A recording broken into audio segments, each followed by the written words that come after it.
नमस्कार, मैं हूं अखिल पाराशर। आप देख रहे हैं देश दुनिया की अहम खबरों का एक खास कार्यक्रम न्यूज़ फोकस। चलिए सबसे पहले नजर डालते हैं इस हफ्ते की अहम सुर्खियों पर। चीन के गोबी रेगिस्तान में पावर ट्रांसमिशन प्रोजेक्ट का निर्माण शुरू।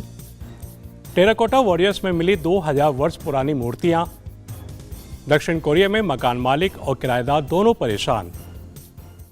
अब समाचार विस्तार से।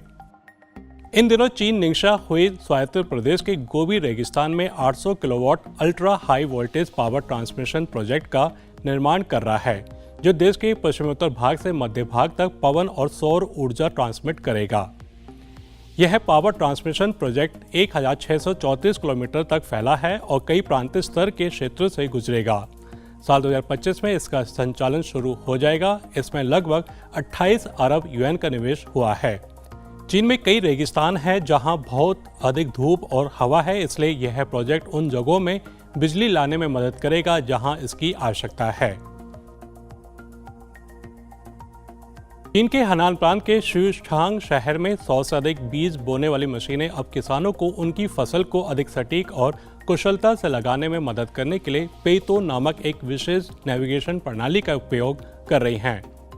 ये मशीनें सिस्टम द्वारा निर्धारित सही दिशाओं में चल सकती हैं, जिससे रोपण प्रक्रिया 1.5 गुना तेज हो जाती है। इस तकनीक ने किसानों को बहुत खुश कर दिया है, क्योंकि इससे रोपण में गलतियां कम हो जाती हैं और उन्हें अब निराई और कटाई के दौरान कड़ी मेहनत नहीं करनी पड़ती है।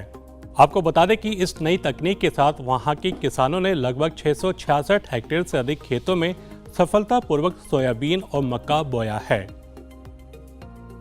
चीन के शांशी प्रांत में मौजूद टेराकोटा वॉरियर्स म्यूजियम में पुरातत्वविदों को 2 विशेष मिट्टी की मूर्तियां मिली हैं, जो 2000 वर्ष से अधिक पुरानी हैं। इन 2 मूर्तियों में से एक मूर्ति घुटनों पर बैठे तीरंदाज की है, जिसकी छाती पर शिल्पकार का नाम छाओ खुदा हुआ है, जबकि दूसरी मूर्ति एक खड़े सैनिक की है, जिसके पास एक शक्तिशाली हथियार है जिसे क्रॉसबो कहा जाता है। ये मूर्तियां बहुत समय पहले सम्राट छिन शी हुआंग द्वारा बनाई गई सेना का हिस्सा थीं। इतना ही नहीं, ये मूर्तियां 221 से 207 ईसा पूर्व के दौरान छिन राजवंश के सैन्य गठन और संस्कृति में नई जानकारी प्रदान करती हैं।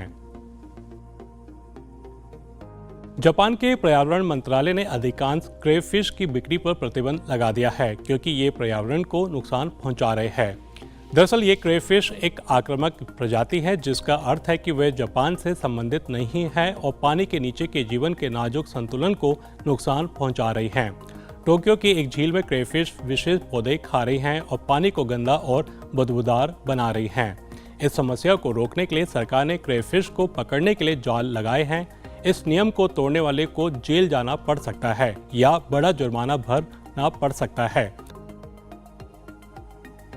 दक्षिण कोरिया में मकान किराए पर लेने का एक विशेष तरीका है, जिसे जोनसे कहा जाता है। यह तब होता है जब एक किराएदार मासिक किराया देने के बदले मकान मालिक को एक बड़ी रकम देता है और मकान मालिक उन पैसों का उपयोग अधिक घर खरीदने और लाभ कमाने के लिए कर सकता है। लेकिन वहां की सरकार ने ब्याज दरें बढ़ा दी और अब आवास की कीमतें कम हो गई। इससे समस्याएं पैदा हुई, क्योंकि कई मकान मालिक अपना ऋण वापस नहीं कर सके और कुछ भाग भी गए। किराएदारों ने बड़ी एकमुश्त रकम चुकाने के लिए पैसे भी उधार लिए, लेकिन अब उन्हें अपना पैसा वापस नहीं मिल पा रहा है। आवास बाजार में इन बदलावों के कारण किराएदारों और मकान मालिकों दोनों के लिए यह कठिन स्थिति बन गई है। ब्राजील में कसावा लोगों के लिए एक लोकप्रिय और महत्वपूर्ण भोजन है। इस साल पहले की तुलना में अधिक कसावा होगा, क्योंकि किसानों ने अधिक बुआई की है और अच्छी ग्रोथ के लिए पर्याप्त बारिश हुई है। क्योंकि अब कसावा बहुत है तो कीमत कम हो गई है। आने वाले महीनों में कीमतें और भी गिर सकती हैं, क्योंकि कसावा की मात्रा अधिक है।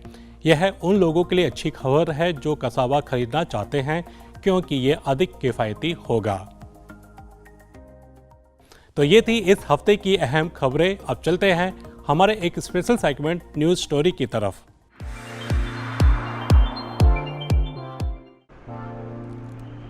नमस्कार, आपका बहुत बहुत स्वागत है इस खास कड़ी में। चलिए आज मैं आपको चीनी बुलेट ट्रेन यानी चीन की जो हाई स्पीड ट्रेन है उसकी सैर करवाता हूँ। साथ ही उससे जो संबंधित खास विशेषताएं हैं और जानकारियाँ उससे भी रूबरू करवाते हैं। आइए एक साथ चलते हैं इस रोमांचकारी सफर पर। चलिए।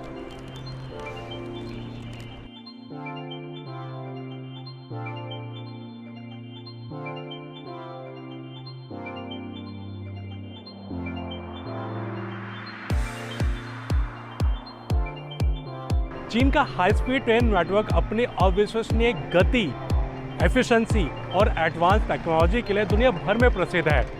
आइए हम उन खास विशेषताओं पर नज़र डालते हैं जो इस ट्रांसपोर्ट सिस्टम को इतना अनूठा बनाते हैं।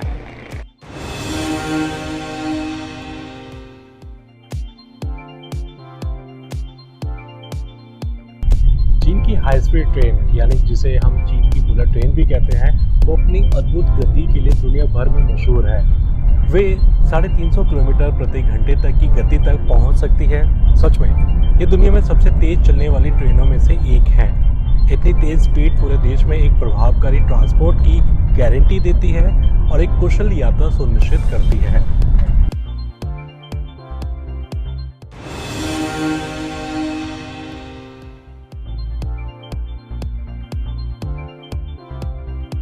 चीन का विशाल हाई स्पीड ट्रेन नेटवर्क देश के कई क्षेत्रों और शहरों से जुड़ा हुआ है। इसका नेटवर्क 42,000 किलोमीटर तक फैला हुआ है और इसके करीब 500 से अधिक स्टेशन हैं। चीन का हाई स्पीड ट्रेन नेटवर्क देश के ट्रांसपोर्ट सिस्टम में महत्वपूर्ण भूमिका निभाता है और यात्रियों के लिए सुविधाजनक कनेक्टिविटी सुनिश्चित करता है।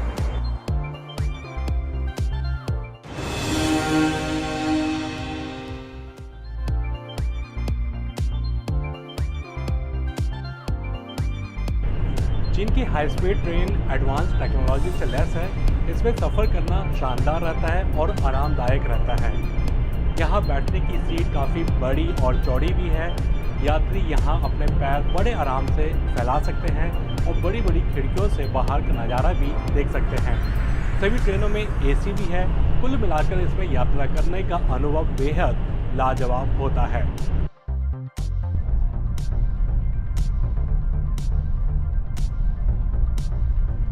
ये देखिए कि चीनी बुलेट ट्रेन में इतनी तेज़ स्पीड होने के बावजूद भी जो सिक्का है वो खड़ा है और स्थिर है। एक्चुअली जो सिक्के की स्थिरता का जो श्रेय है ये चीनी बुलेट ट्रेन की जो टेक्नोलॉजी और जो इंजीनियरिंग है उसको जाता है। और देखिए कंपन जो है ना के बराबर है और ये सिक्का खड़ा है एकदम।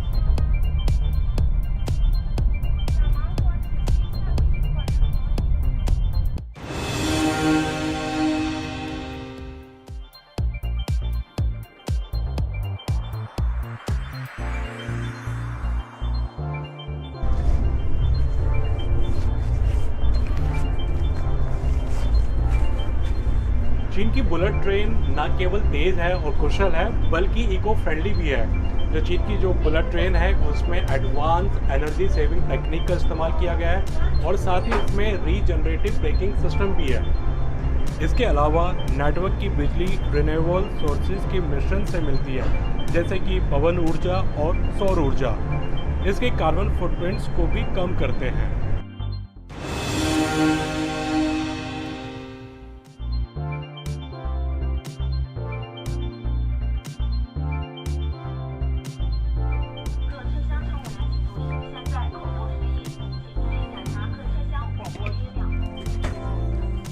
पंक्चुअलिटी यानी समय पालन, ये चीनी बुलेट ट्रेन की पहचान है। ये ट्रेन कभी लेट नहीं होती। तय समय पर ये रवाना होती है, तय समय पर ये अपने डेस्टिनेशन पर पहुंचती है।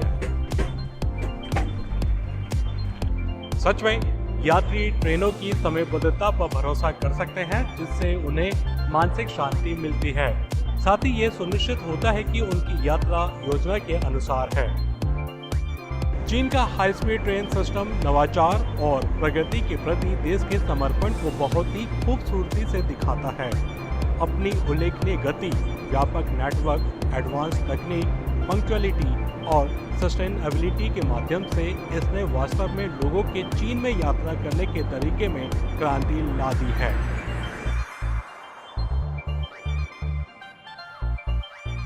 तो ये थी चीनी बुलेट ट्रेन की सवारी। आपको कैसी लगी आप हमें जरूर बताएं। फिर मिलेंगे अगली किसी नई जानकारी के साथ। Bye bye. तो ये था आज का खास कार्यक्रम न्यूज़ फोकस। अभी इजाजत दीजिए, अगले हफ्ते फिर मिलेंगे इसी समय। नमस्ते।